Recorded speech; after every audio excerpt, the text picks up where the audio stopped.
ॐ नमः सिद्धेभ्यः।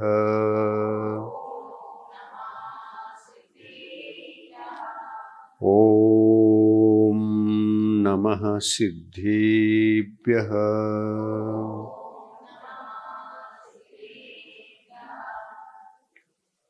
नमो अरिहन्ताणं नमो सिद्धाणं नमो आयर्याणं नमो उवज्झायाणं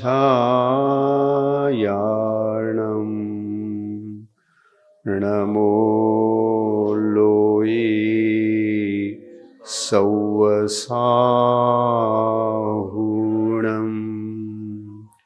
येषु पञ्चनमो यारो सौवपावपणासनो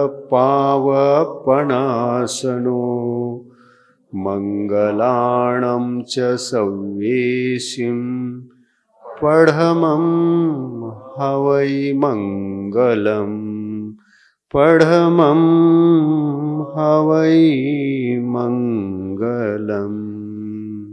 पंच परमेष्टि भगवान की, अहिंसा परमो धर्म की, संत शिरोमणि आचार्य गुरुवर श्री विद्यासागर जी महाराज की, आचार्य प्रवर श्री समय सागर जी महाराज की,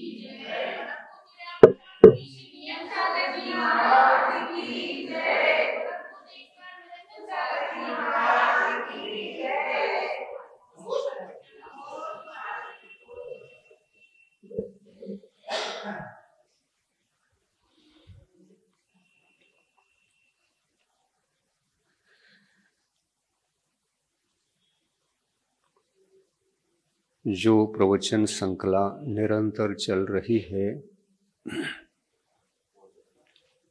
बड़ा आनंददायक है और इस आनंद के दौरान हम उस तीर्थ की यात्रा कर रहे हैं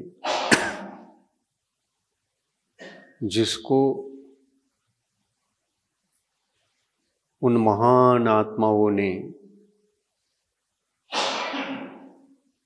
तीन लोक के सारभूत सृष्टि की व्यवस्थाओं को जानकर उनका जो यथार्थ स्वरूप होता है उसको, उन सबको अपने दिव्य ध्वनि के माध्यम से सम्यक ज्ञान के रूप में उपस्थित किया। यह ज्ञान अद्भुत ज्ञान है संसारी जीवों का। जब तक अज्ञान दूर होकर सम्यक ज्ञान के रूप में नहीं बदलेगा,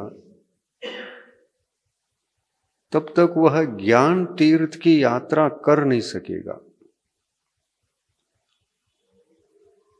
हमको तीर्थ यात्रा करना है और अज्ञान तीर्थ नहीं कहलाता।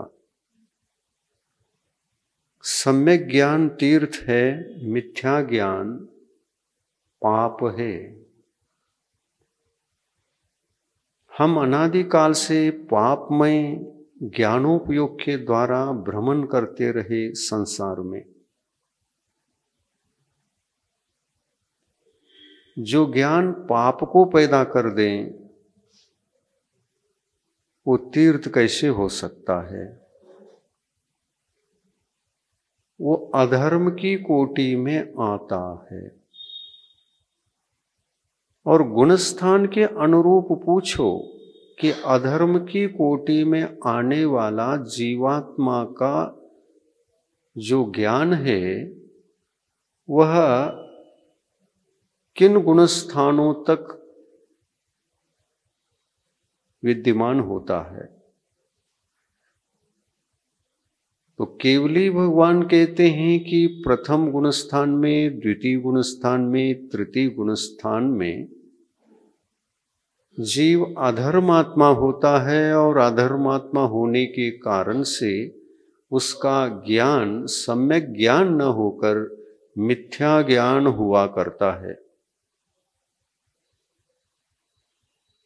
यह मिथ्या ज्ञान धर्म की उत्पत्ति में, सम्यक्त्व की उत्पत्ति में, सम्यक ज्ञान की उत्पत्ति में और सम्यक चारित्र की उत्पत्ति में, रत्नत्रय धर्म की उत्पत्ति में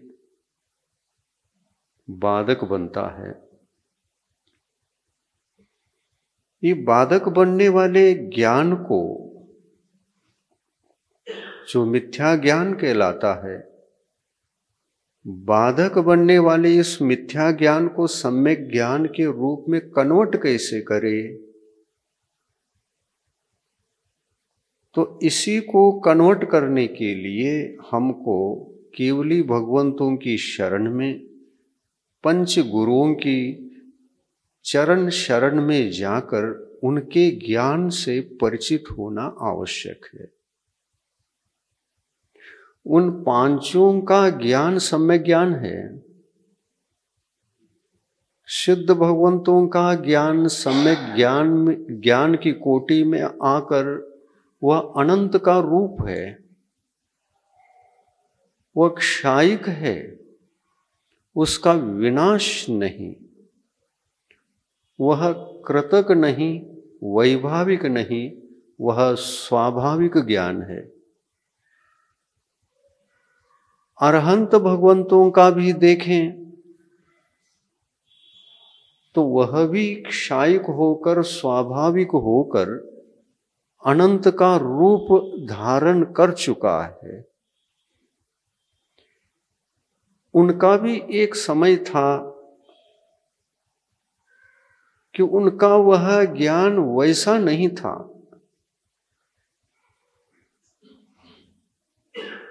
अपने जैसा ही था, सामान्य संसारी जीवों की तरह ही उनका ज्ञान था। शुरू में अतीर्थ था, तीर्थ नहीं था, अतीर्थ रूप था।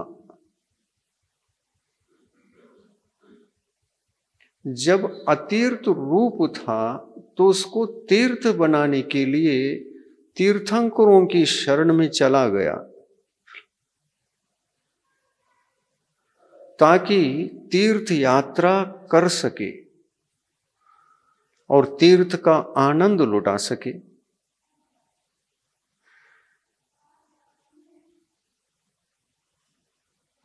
तब तक किधर था? अतीर्थ था। अतीर्थ बनकर त्रिरंच गति में, नरक में, निगोद में, एकेंद्रीय पर्याय में संसार की यात्रा करने में लगा हुआ था। ऐसा मिथ्या ज्ञान था। मिथ्या ज्ञान केवल संसार भ्रमण करने के काम में आता है, उससे मोक्ष नहीं होता। जो संसार भ्रमण करने के कार्य में आ जाए उसको हम तीर्थ कैसे कह सकते हैं? आप तीर्थ यात्रा करते हैं तो तीर्थ किसको समझकर किधर यात्रा करते हैं? तीर्थ स्थानों की यात्रा करते हैं। समय शिखर जाते हैं तो आप कहते हैं तीर्थ यात्रा कर रहा हूं। घर आ रहे हैं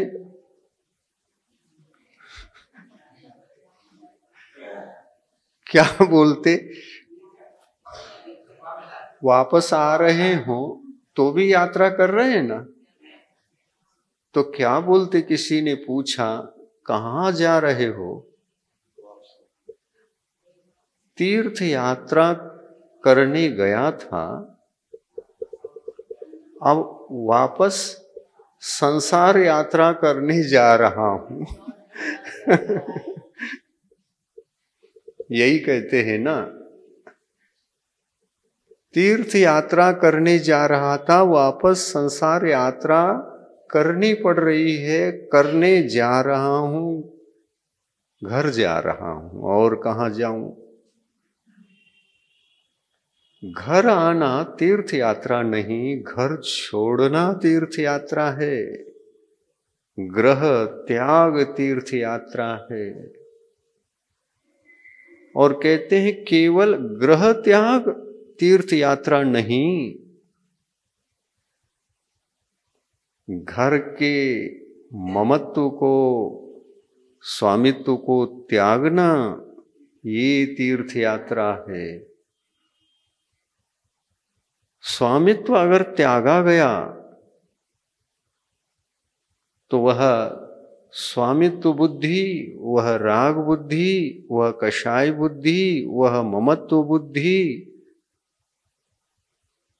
जो चारित्र का घातक था, जो चारित्र धर्म हमारा ही आत्मा का एक धर्म है, स्वाभाविक धर्म है, वैभाविक नहीं। मिथ्या चारित्र तो वैभाविक है, लेकिन सम्यक चारित्र तो स्वाभाविक धर्म है, आत्मा का गुण है, आत्मा की संपत्ति है, आत्मा की है।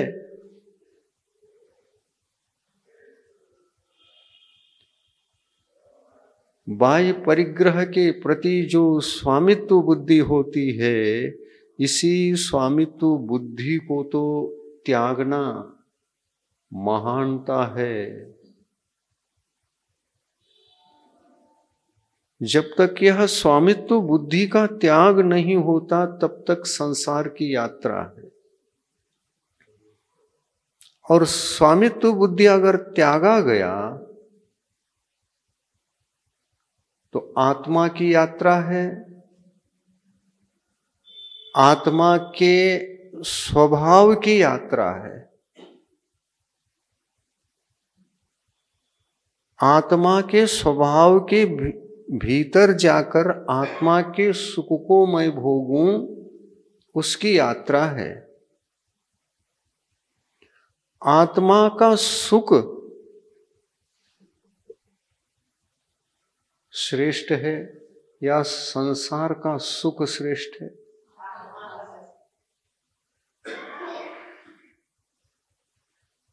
कहते समय तो अपन यही कहते हैं कि आत्मा का सुख श्रेष्ठ है,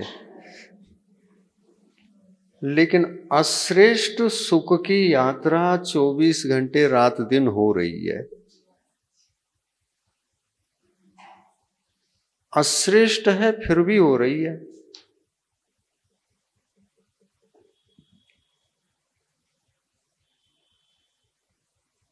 थोड़ा उसको कम करे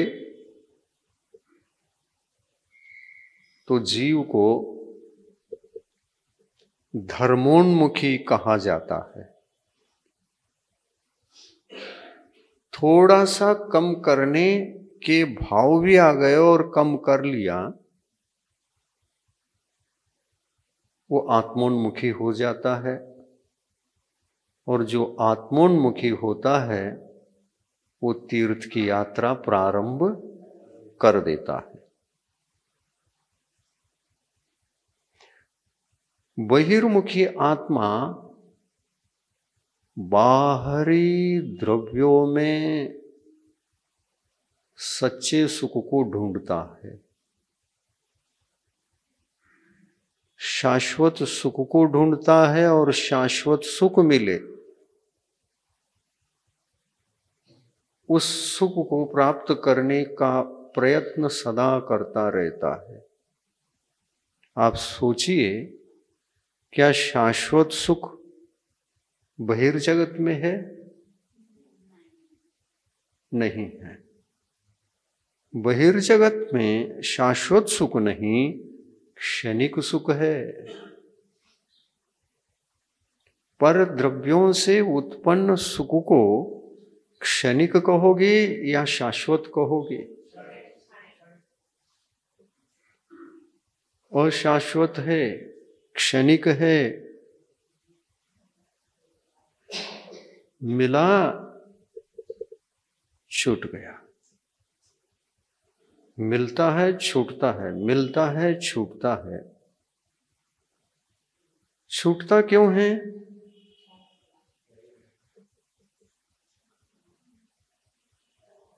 शुभ कर्म का उदय था, मिल गया था। जब तक उदय रहा तब तक तो अपने अधीन था। शुभ कर्म का उदय हमेशा नहीं रहता है ना। उदय काल समाप्त हुआ,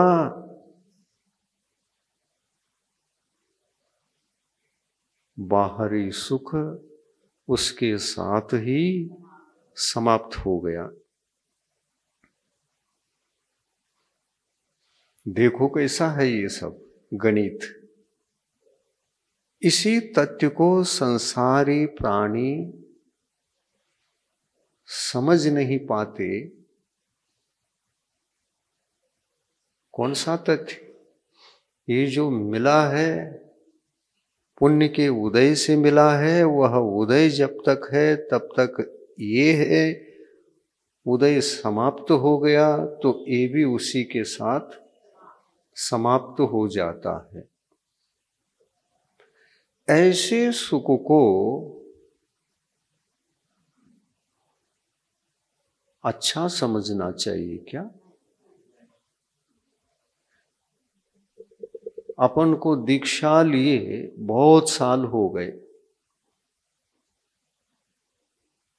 जितने साल हो गए उतने साल तक जो आपके पास सुख के साधन है वो मेरे पास नहीं है। तो हमको तो 50 साल तक दुखी रहना चाहिए।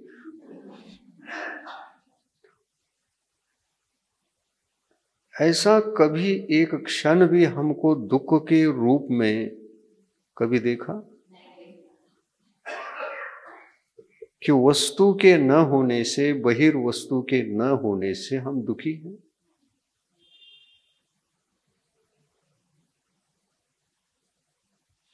बहिर्वस्तु से जितने हम दूर जाते जाएंगे उतना ही सुख बढ़ता जाएगा आत्मा का।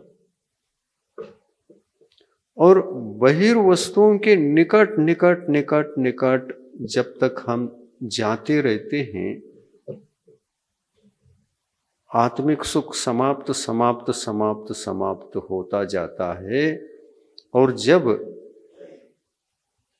बाहर का पुद्गल द्रव्य हमको प्राप्त होता है तो उस वक्त हमारा आत्मिक सुख समाप्त होकर उस पुद्गल द्रव्य की वजह से हम बहिरोन्मुखी बनकर बहिर्सुख को भोगने वाले बन जाते हैं। हाँ, इसमें एक बात ख्याल रखा जाए, पुद्गल द्रव्य के ग्रहण मात्र से आत्मा का सुख नहीं मिटता। आत्मिक सुख जो मिटता है वह पुद्गल द्रव्य में मूर्छा भाव को धारण करने से मिटता है। आप मूर्छित हो गए मतलब होश में नहीं है।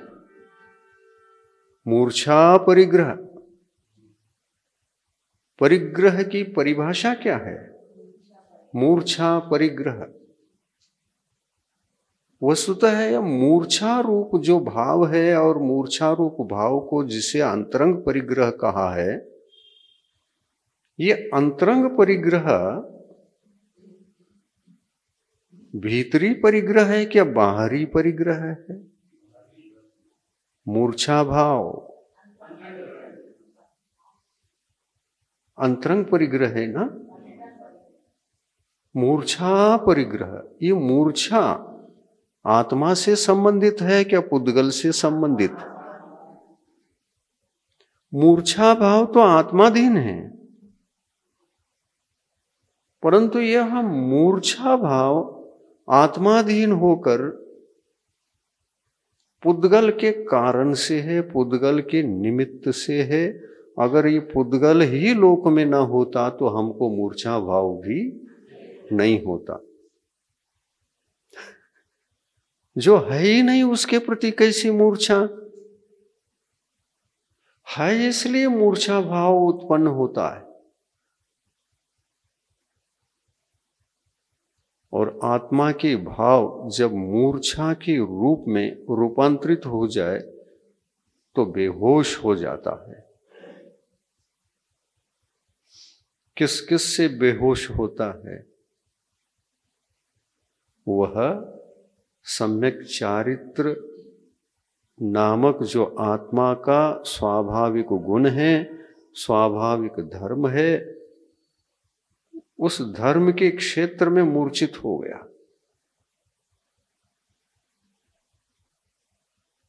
केवल पुद्गल द्रव्य के कारण से। और ऐसे मूर्छित होने की सिलसिला ये कब से है? अनादिकाल से है।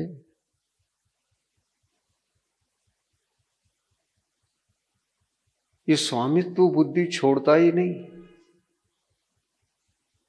भगवान समझा रहे हैं, भगवान कह रहे हैं आपको कुछ नहीं करना, होश में आना है। आपको कुछ नहीं करना, न छोड़ना न ग्रहण करना, होश में आना पहला। पुद्गल द्रव्य आपको छोड़कर कहीं जाने वाला नहीं, और आप भी पुद्गल छोड़कर कहीं जा नहीं सकते। जहां जाओ वहां पुद्गल का साम्राज्य छाया हुआ है और वो हमारे काम में आ रहा है, परंतु हम मूर्छित होकर काम में ले रहे हैं। ये घातक है। उसके ऊपर स्वामित्व जताकर ये मेरा है, ये दूसरे का नहीं। परंतु एक दिगंबर मुनि, वे भी पुद्गल जगत में जी रहे हैं।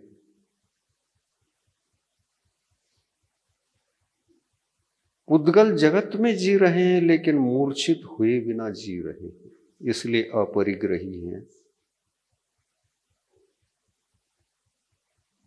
देखिए विशेषता क्या होना है। भगवान यही बता रहे हैं, मूर्छित होकर मत जीवो।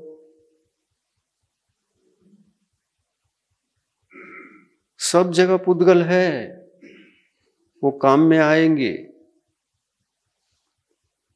वे पुद्गल द्रव्य आपके नहीं हैं। आप होश में आओगे और आपके इर्द गिर्द वो पुद्गल द्रव्य जो आपको चाहिए वो नहीं है, तो चिंता भी मत करो।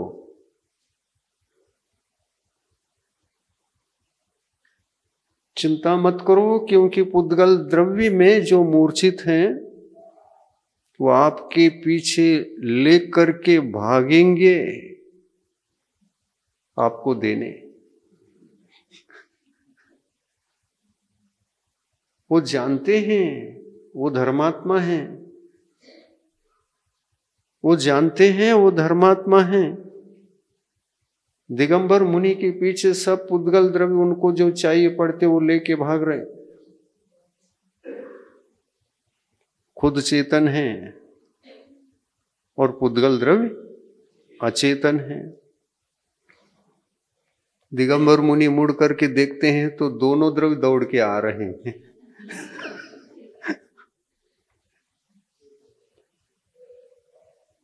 और वो आनंदित होते हैं, क्योंकि वो आनंद इसलिए आता है कि भगवान ने समझाया था, होश में आकर जीवन जीवो। चेतन अचेतन की चिंता मत करो, वो स्वयं भागे भागे तुम्हारे साथ चले आएंगे। और तब तक चले आएंगे जब तक तुम अरहंत भगवान बनोगे तब तक भी आएंगे, सिद्ध बनोगे तो वो यहीं गिर जाएंगे, उनकी यात्रा समाप्त हो जाएगी।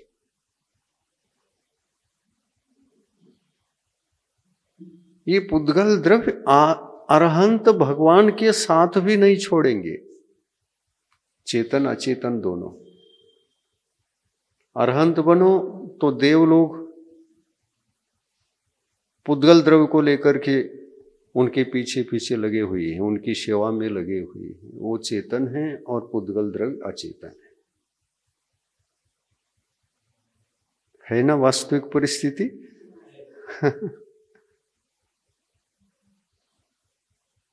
लेकिन भगवान की अवस्था देखो कैसी है। वो जब मुनि अवस्था में थे, होश में आ गए मुनि बनने के बाद। गृहस्थ अवस्था में थे, बेहोश थे, तीर्थंकर भी बेहोश थे।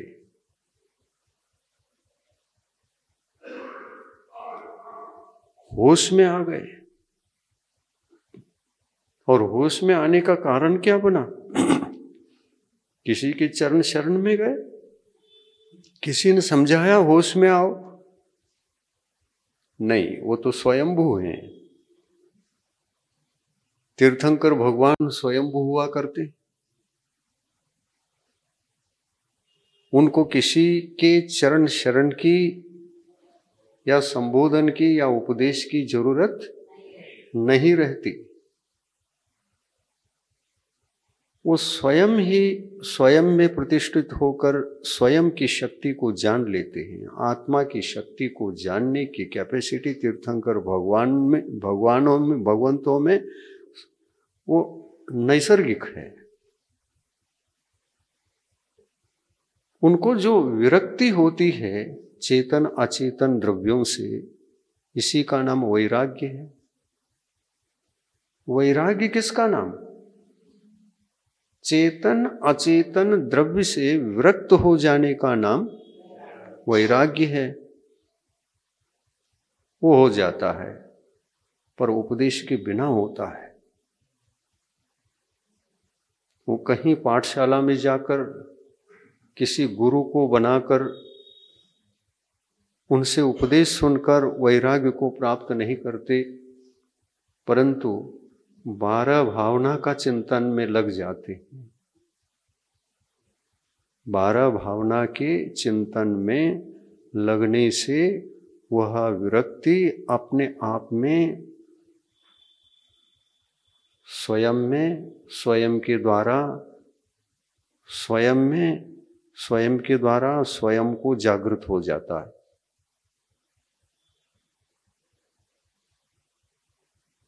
चिंतनशील रहते हैं सदा, चिंतनशील रहते हैं। और ऐसा ही चिंतनशील यदि हम लोग भी बने तो हमको निसर्गज सम्यक दर्शन का उपदेश भी तो दिया है। वो नैसर्गिक है। किसी निमित्त के बिना अगर सम्यक दर्शन हो जाए, सम्यक दर्शन होने का मतलब ये है कि सबसे बड़ा पाप जो मिथ्यात्व है, मिथ्यात्व पाप से वैराग्य, मिथ्या ज्ञान से वैराग्य, मिथ्या दर्शन से वैराग्य, मिथ्या चारित्र से वैराग्य का नाम सम्यक दर्शन है। ये भीतरी बहुत बड़े परिग्रह हैं। अंतरंग परिग्रहों में सबसे बड़ा विचित्र परिग्रह, भयंकर परिग्रह अगर कुछ है तो अनंतानुबंधी कषाय के उदय से जो मूर्छा भाव होता है, स्वामित्व भाव होता है, वो अनंत का रूप है। वो ससीम नहीं है, अनंत का रूप है, भयंकर है, भूत है, भूत। और वो भूत यदि अपने आत्मा के भावों पर सवार हो जाए, हमको मूर्छित कर देता है। इतनी गहरी नींद में सुला देगा। जैसे 5 निद्राओं में स्थान वृद्धि निद्रा का नाम आता है ना। स्थान वृद्धि निद्रा एक निद्रा का नाम है, उसका उदय हो जाए और जीव को नींद लगे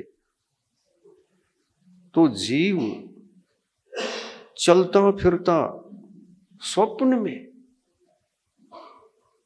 में उठ जाता है, चलता फिरता है, सब कार्य करके आता है और सो जाता है। सुबह उठते ही आप उनसे पूछोगे कि आप क्या करने गए थे रात को, किधर गए थे और क्या करने गए थे, ये पूछोगे। पागल हो क्या, कुछ भी पूछ रहे हैं। रात को तो मैं कभी कहीं जाता ही नहीं, तुमने देखा है क्या? नहीं देखा है। आप 1 बजे उठे, हाथ में बैग था, बैग में ऐसे कुछ और सामान थे, आप लेके जा रहे थे। अरे ऐसे झूठ मूठ मत बोलो, मैं ऐसा किस काम के लिए जाऊंगा 1 बजे? जो कार्य करता है वो जरा भी याद नहीं रहता। सुबह कुछ भी याद नहीं रहेगा, सब कुछ करके आया है, कहीं जाके आया है, बैठ के गया आया है, नहा करके भी आया है, नहा करके भी आ सकता है। और ब्याग में यदि सोना चांदी हो तो उससे मोह होता है ना, मूर्छा भाव तो होता ही है। अनंत अनुबंधी की मूर्छा का उदाहरण दे रहा हूं। उसका स्वामित्व था और उसका स्वामित्व भी इतना गहरा स्वामित्व था कि सोना मेरा मेरा मेरा, मैं किसी को नहीं दूंगा, मैं छिपा के रखूंगा। जीवन जीते जीते होश के काल में भी, निद्रा जब नहीं करता है ना वो होश का काल, होश के काल में भी उतनी ही मूर्छा भाव, ये सोना मेरा, ये पैसा मेरा, ये चांदी मेरी, ऐसे बार बार बार बार बार बार विचार किया था। और ऐसा बार बार विचार अनंतानुबंधी के कषाय के उदय में करेंगे, स्वप्न में भी वो आ सकता है। स्वप्न में क्या आता है मालूम? जो अपने जीवन में हम हर रोज कुछ ना कुछ करते रहते हैं, अनुभव लेते रहते हैं, विचार करते रहते हैं, वही आता है। जिसको हमने देखा नहीं, परिचित नहीं, वो नहीं आता। आता है।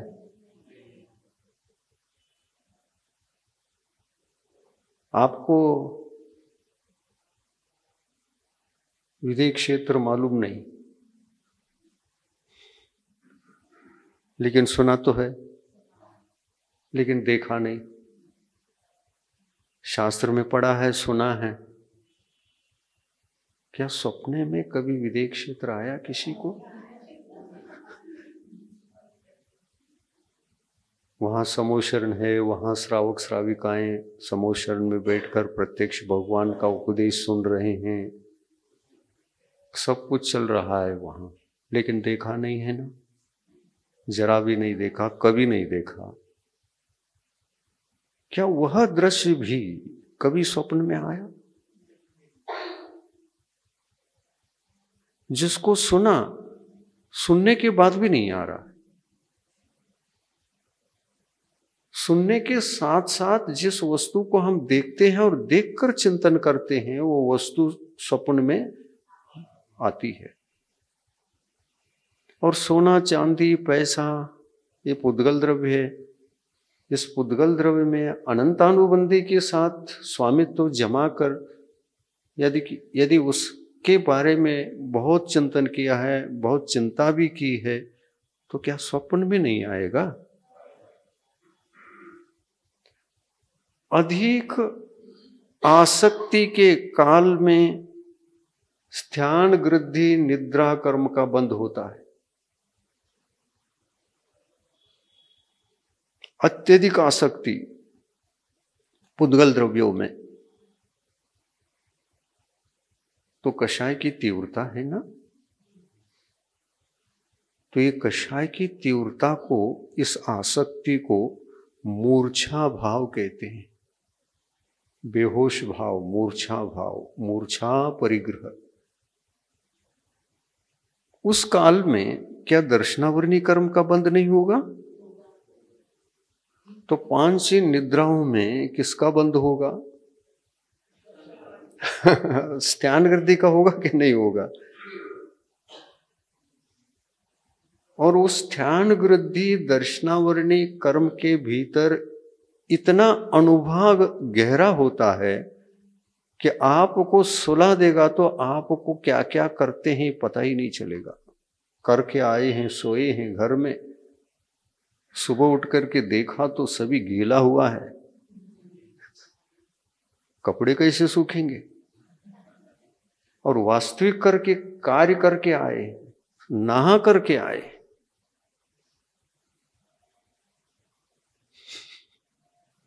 तो भी मालूम नहीं खुद को। नहाते समय ठंडा पानी था, पता नहीं चला। देखिए, आप भी सोते हैं और छोटे छोटे बच्चे भी सोते हैं। आपके गोदी में सो रहा है बच्चा आपका। बच्चे को जो गहरी नींद है वो आपके पास नहीं है। आप बहुत जल्दी जग जाएंगे। हाथ स्पर्श करके थोड़ा हिलाएंगे तो आपकी नींद टूट जाती है।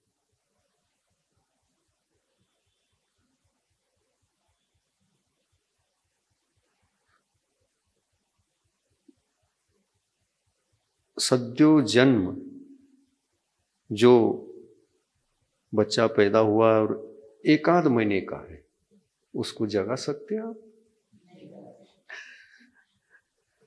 तो कौन सी निद्रा हो? हाँ, ध्यान गृद्धि है कि नहीं? दूसरे के इतने हिलाने पर, जगाने पर भी निद्रा नहीं टूट रही है, तो छोटी अवस्था में शायद आप लोग, सभी लोगों ने उस निद्रा को किया है। आपको भी हिला हिला करके जगाते थे, लेकिन जगते नहीं थे। ये बड़ी निद्रा है। बड़ी निद्रा जल्दी आसानी से टूटती नहीं। उस बच्चे को उठा के ले गए, सुलाया, उठाया, जगाने का प्रयास किया, बिल्कुल नहीं, सोया हुआ है।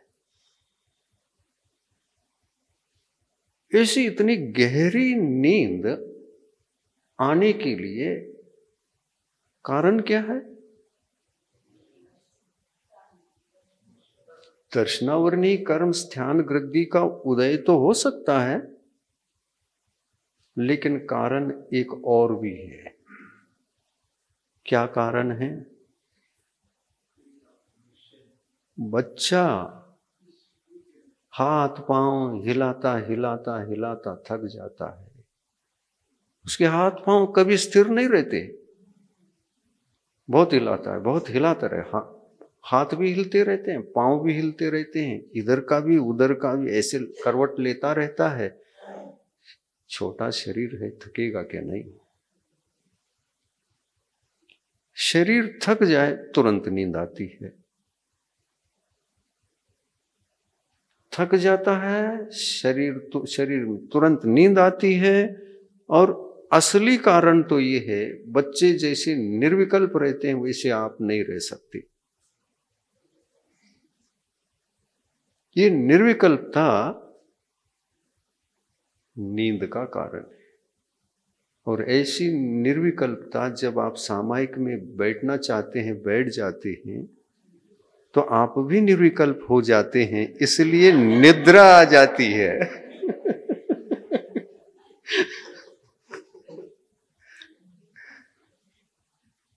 आप कोशिश करते हैं कि एक हमारा बच्चा जैसा निर्विकल्प होता है वैसा निर्विकल्प दशा में पहुंच जाऊं और सामायिक में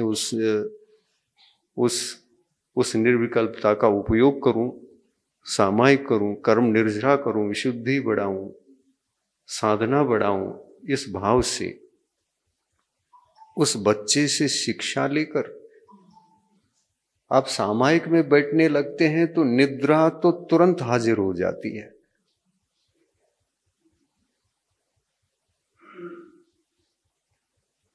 महाराज आपको कैसे पता? हमको भी तो आती है। और ऐसे आ रहे हैं तो हम चिंतन में डूब जाते हैं कि ऐसा क्यों होता है आखिर। तो उसमें सब ये कारण है, पता चलता है। हम जब सामायिक बैठने के लिए तैयार होते हैं तो हम बच्चे बन जाते हैं। बच्चों का निर्विकल्प अवस्था हमें आ जाती है, निश्चिंत। और अन्य टाइम में देखो, हाँ, गोली खाकर नींद लेनी पड़ती है। गोली खाने पर भी मुश्किल से नींद आने लग जाए तो वो कितना चिंतित होगा, कितना विकल्पित होगा। ये मानसिक रोग कहलाता है। मानसिक रोग होने के कारण से वो मानसिक रोग इतना गहरा जाए कि आप चिंता से बाहर न आ सके, ऐसी चिंता में भी हम जाते हैं। इसलिए निद्रा बिगड़ती है, आती नहीं। निद्रा भी एक मानसिक अवस्था है, मानसिक स्थिति है।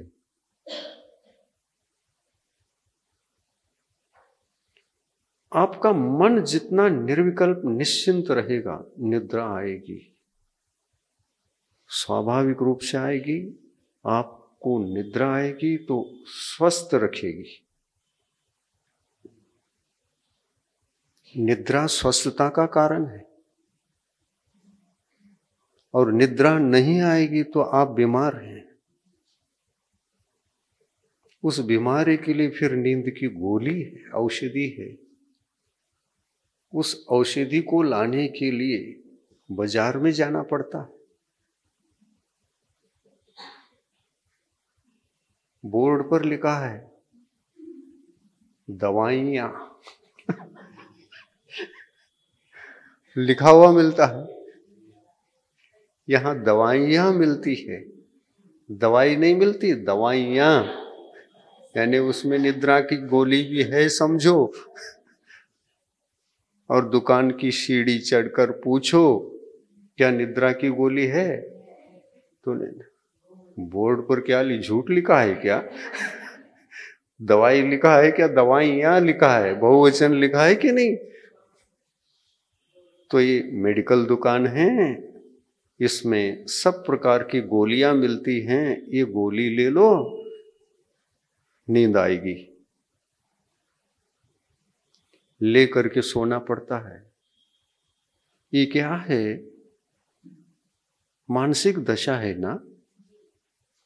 वो जो मानसिक दशा स्वाभाविक, नैसर्गिक, प्राकृतिक दशा थी, हमने बिगाड़ दिया चिंताओं के कारण से।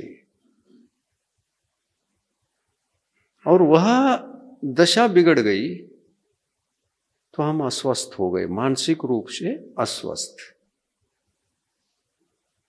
वो नैसर्गिकता, प्राकृतिकता, स्वाभाविकता मिट गई, इसलिए निद्रा नहीं आएगी अब। और सुनो, एक विशेष बात कहूं। आप में से भी ऐसे कई लोग हो सकते हैं कि नींद न आती हो, उनके लिए मैं एक औषधि दूं?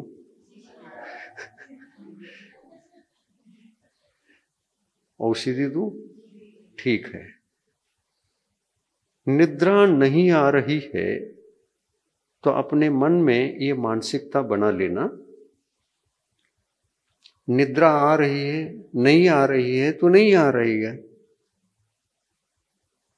मैं निर्विकल्प होकर के अभी जब तक निद्रा नहीं आएगी, निर्विकल्प होकर सामायिक करूंगा। सबसे बड़ी गोली यही है।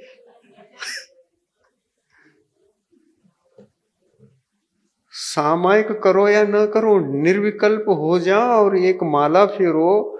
आधी माला भी पूर्ण नहीं हुई कि नींद आने लग जाएगी, और जैसे ही नींद आने लग जाएगी वैसा ही सो जाओ, गोली के बिना नींद लग जाएगी। बिना गोली की नींद आएगी। आप प्रयोग करके देख लेना। अगर नींद नहीं आ रही है तो सोने का कोशिश मत करो, मत करो, सामायिक करो। और निद्रा चाहते हैं तो सामायिक करो, और आ ही नहीं रही है तो फिर स्वाध्याय करो, कुछ तो करो।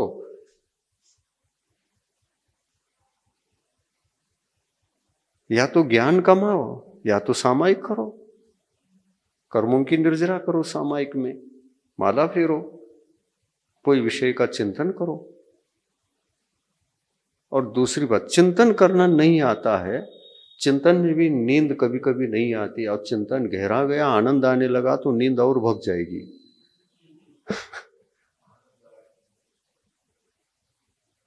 नहीं, चिंतन नहीं करना। यदि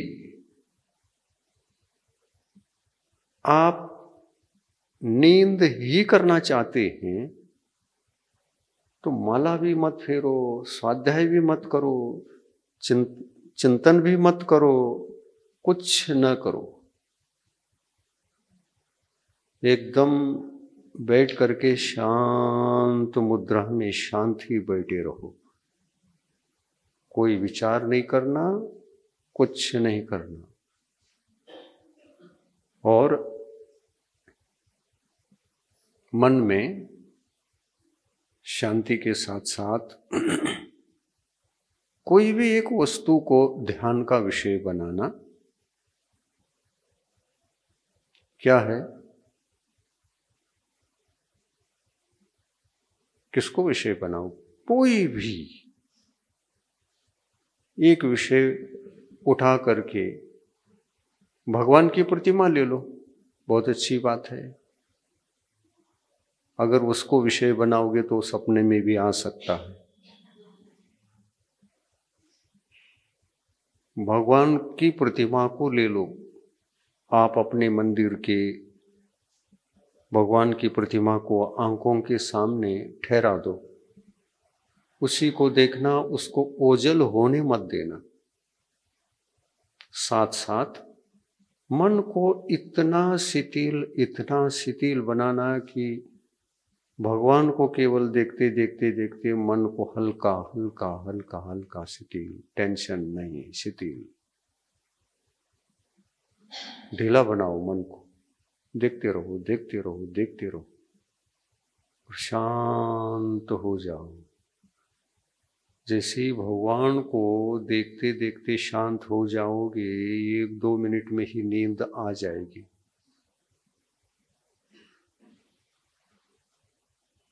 ये भी उपाय है। ये सब प्रयोग करने से पता चलते हैं। जो मानसिक तज्ञ होते हैं, डॉक्टर होते हैं, उनको भी कुछ बातें, उनको बहुत सारी बातें पता रहती, क्योंकि उसके विशेषज्ञ हैं वो। तो हम लोगों को सोचना चाहिए कि डॉक्टर ही विशेषज्ञ नहीं, हमको ही डॉक्टर बनकर, विशेषज्ञ बनकर जो चाहिए उसको खोज लेना चाहिए। नींद चाहिए, नींद कैसी आ सकती है, थोड़ा सा प्रयोग कर लेते हैं। जिनको मानसिक रोग होता है, हर अलग अलग प्रकार का, बहुत प्रकार का मानसिक रोग होता है, उस मानसिक रोग से भी बचने के लिए सामायिक सबसे बड़ी औषधि है। आप निर्विकल्पता को बढ़ाइए, सारे मानसिक रोग दूर हो जाएंगे। क्योंकि हम संसार में अनेकों विकल्पों को लाद लाद कर उस मन के ऊपर बहुत सारे विचारों को विकल्पों को, विचारों को ला करके उसके ऊपर पटका दिया। वो कचरा गुंडी होती है ना मन को ऐसा कचरा गुंडी बना दिया, बहुत सारे विकल्प, बहुत सारी चिंताएं उसमें भरते चले गए। तब हमारी मानसिकता विकृत होकर, बिगड़कर निद्रा को खो जाती है अपनी स्वस्थ दशा को, सहजता की दशा को खो जाती है।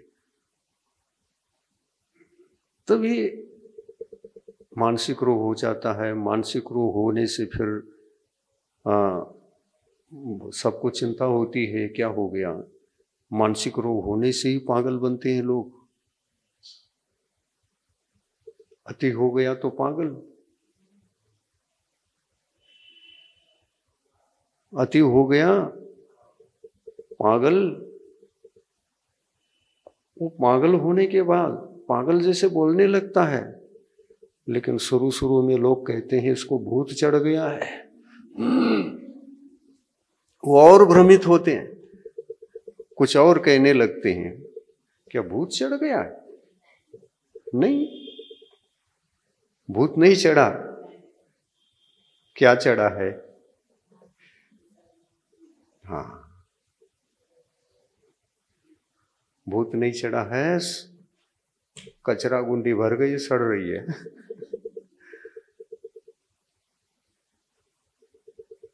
डस्टबिन बहुत गंदा हो गया, बदबू आने लगा, बहुत दिन तक उसमें से कचरा नहीं निकाला, उसको खाली नहीं किया, दुर्गंध आने लग जाएगी, वो सड़ेगा।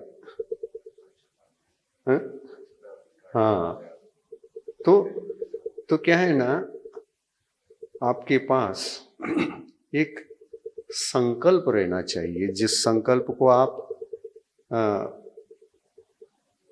गाड़ी कह सकते हैं। कैसी गाड़ी? आजकल घूमते रहते हैं ना बाजार में, स्वच्छ भारत।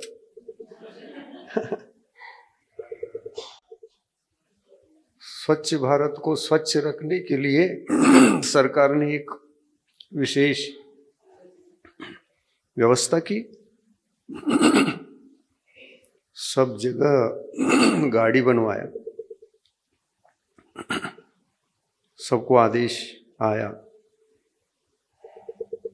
जब दूसरी सरकार थी तब ये नहीं हुआ था। ये जो वर्तमान सरकार आई ना, तो स्वच्छता अभियान, स्वच्छ भारत का नारा देकर सब लोगों को उसमें इन्वॉल्व किया।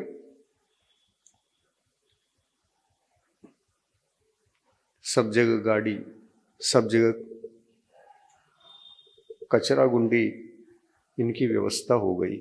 सब जगह कहीं भी जाकर के सुबह उठ करके लोग मलमूत्र करके आते थे, जमीन गंदा करते थे, वो भी रुक गया। उसके लिए सब्सिडी दे दिया।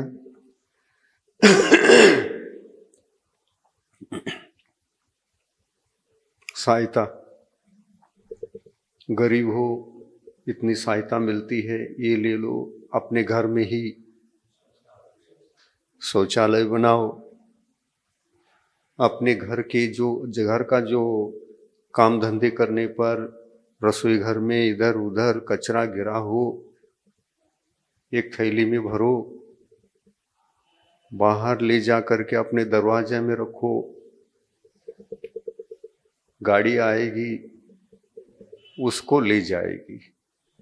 कितनी अच्छी व्यवस्था हो भाई। हम अस्वस्थ थे, भारत अस्वस्थ था। भारत की भूमि गंदी हो रही थी। स्वच्छता तो रखना ही पड़ता है, और वैसी स्वच्छता रखेंगे तो मच्छर नहीं होंगे, मच्छर नहीं सताएंगे, मच्छर नहीं काटेंगे। मच्छर नहीं काटेंगे तो बुखार नहीं आएगा, मलेरिया नहीं होगा, और क्या नहीं होगा, वो एक आया है ना, हाँ चिकनगुनिया। हाँ हाँ, चिकनगुनिया का रोग नहीं होगा, डेंगू नहीं होगा। बहुत सारी बीमारियां मच्छरों के काटने से होती हैं।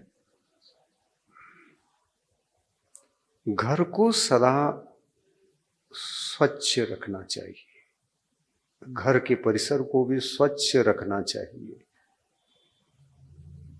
गंदा गंदा गंदा नहीं। जैसे आप अपने शरीर को स्वच्छ रखते हैं, प्रतिनित्य स्नान करते हैं, साबुन लगाकर स्नान करते हैं, वैसे घर को भी स्वच्छ रखना चाहिए ना।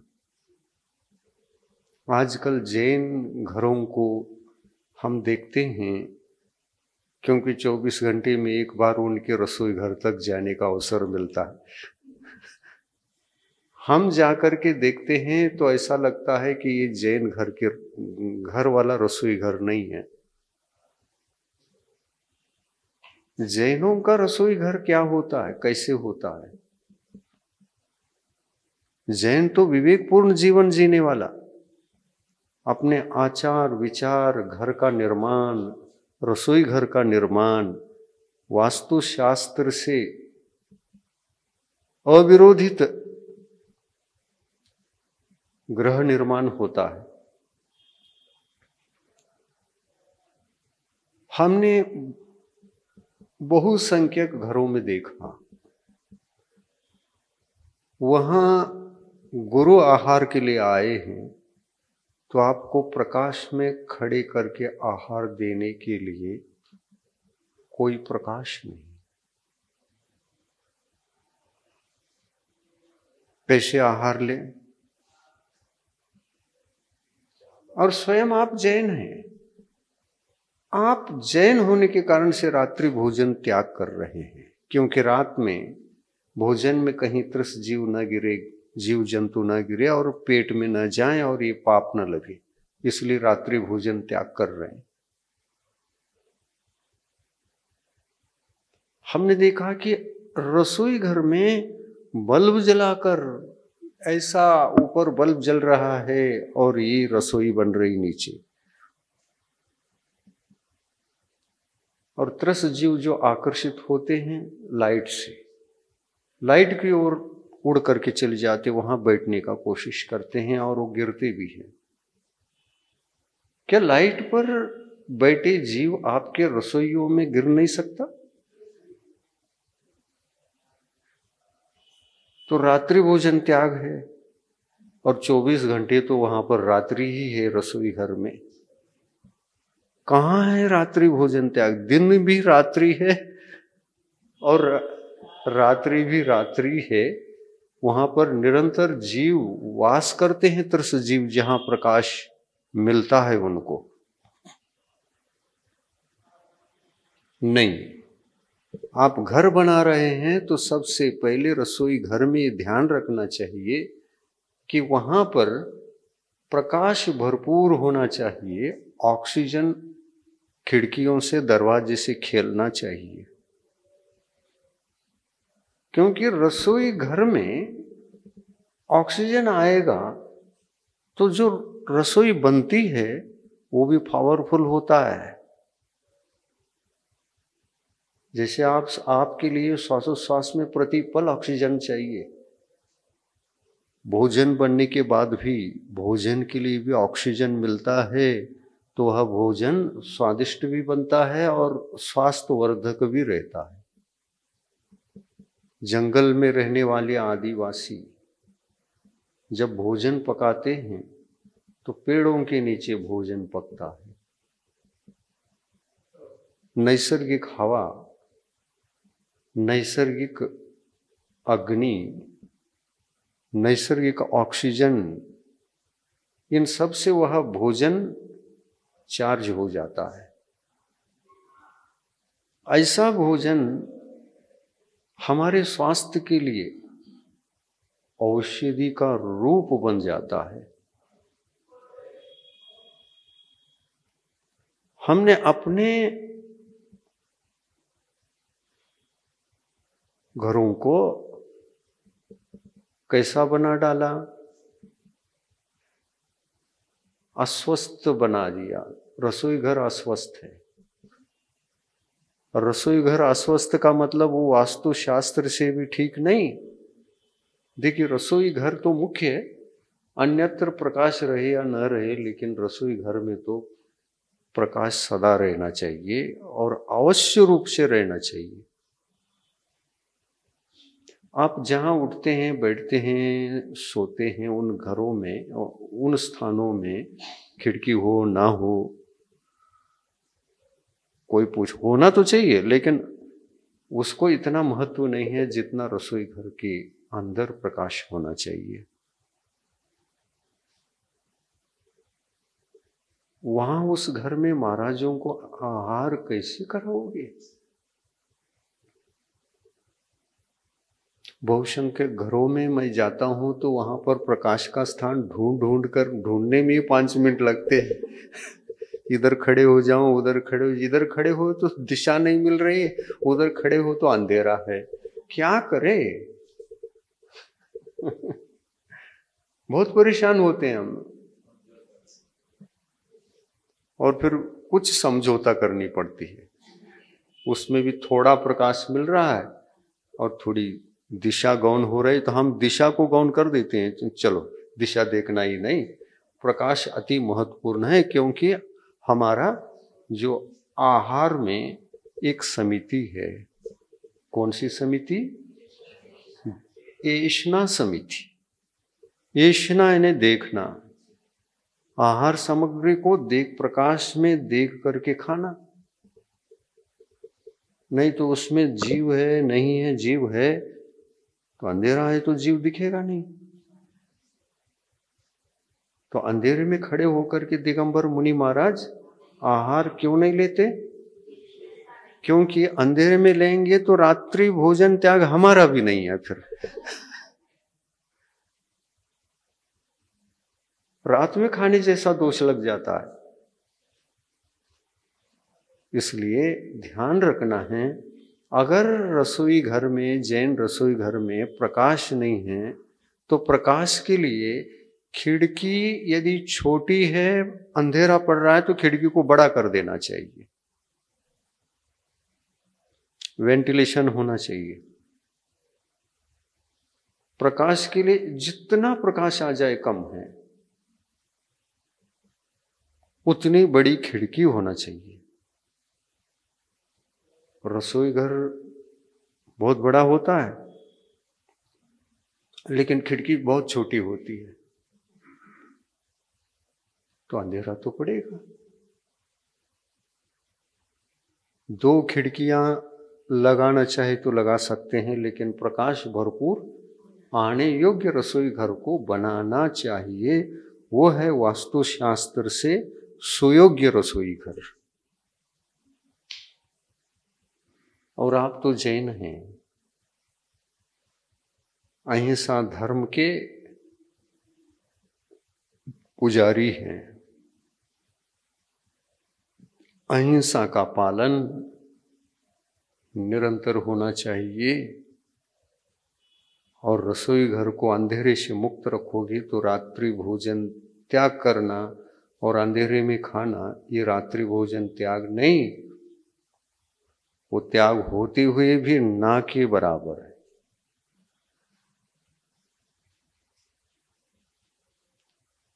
और 25 साल से रात्रि भोजन त्याग है, लेकिन 25 साल से अंधेरे में खा रहा है, दिन में भी और रात में भी। रात को नहीं खाता, लेकिन दिन को ही रात बनाकर 25 साल से खा रहे हैं। तो रात्रि भोजन आपने 25 साल से त्याग नहीं किया, 25 साल से रात को खा रहे हैं, क्योंकि भोजन बनेगा तो वहीं बनेगा, कहाँ बनेगा। तो ऐसे घरों को प्रकाशमय बनाना चाहिए, ताकि वहाँ पर महाराज आते हैं तो रसोई घर में ही खड़े होकर के आहार लेना चाहिए। महाराज को बाहर खड़े कर देना और यहाँ पर आने जाने में, लाने में, देने में दूर पड़ जाए तो उसमें भी दिक्कत आती है। क्यों? महाराज जी को रोटी रख दिया और दाल लेने के लिए गए, 2 मिनट आए ही नहीं, दूर है।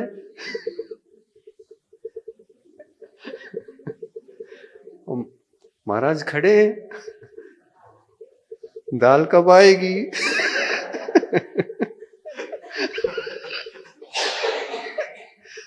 तो दाल आने तक सूखी रोटी खा लेते। क्या करेंगे?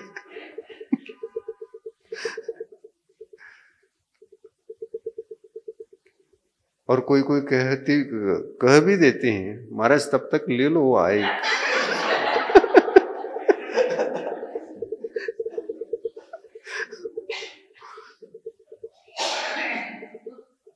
ऐसा ठीक नहीं है। और रसोई घर में ही महाराजों का आहार कराना चाहिए, क्योंकि वहीं का वहीं तत्काल उठा करके देने में समीप पड़ जाए।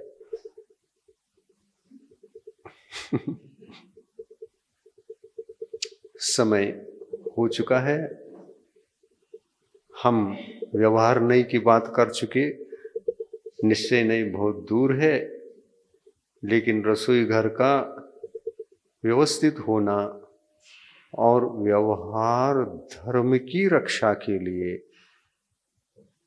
घर बांधते समय का जो आपका व्यवहार है वो प्रकाशमय होना चाहिए। तो हमारा व्यवहार धर्म का निर्वाह होगा। येषणा समिति एक व्यवहार धर्म है, और ध्यानस्थ होकर के जब हम ज्ञानामृत का सेवन करते हैं, ज्ञान का भोजन करते हैं, तो वो निश्चय धर्म है। घट गया व्यवहार और निश्चय धर्म। तो व्यवहार धर्म, निश्चय धर्म, ये दोनों धर्म हैं, आत्मा के नैसर्गिक धर्म हैं, नैसर्गिक स्वभाव है। स्वभावमय जीवन जीने के लिए हर प्रयत्न, हर पुरुषार्थ होता है। हम स्वभाव की ओर बढ़े विभाव से। विभाव व्यवहार है, स्वभाव निश्चय है, और निश्चय और व्यवहार को लेकर के ही हम मोक्ष तक पहुंच सकते हैं। यद्यपि ये दोनों एक साथ नहीं रह सकते। व्यवहार के छूटने पर ही निश्चय होता है, और निश्चय के छूटने पर व्यवहार भी जहाँ छूट जाता है, निश्चय भी जहाँ छूट जाता है, वहाँ अरहंत अवस्था को प्राप्त करते हैं सभी जीव, सभी आत्माएं। अरहंत भगवान न व्यवहारमय धर्म को जी रहे हैं, न निश्चयमय। ये व्यवहार निश्चय नए संबंधित जो धर्म होता है, वह केवल 12वें गुण स्थान तक, छद्मस्त अवस्था तक के होता है।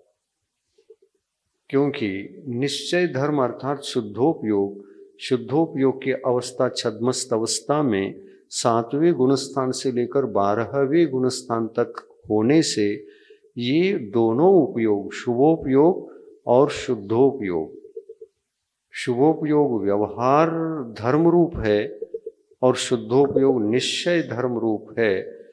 ये व्यवहार निश्चय के साथ हम रत्नत्रय धर्म को स्वीकार करके उसके व्यवहार पर्याय को और उसकी निश्चय पर्याय को जीते जीते हम 12वें गुण स्थान तक जब बढ़ जाते हैं, 12वें गुण स्थान में जाने के बाद ये नयाधीन व्यवहार नए, निश्चय नए, नयाधीन जो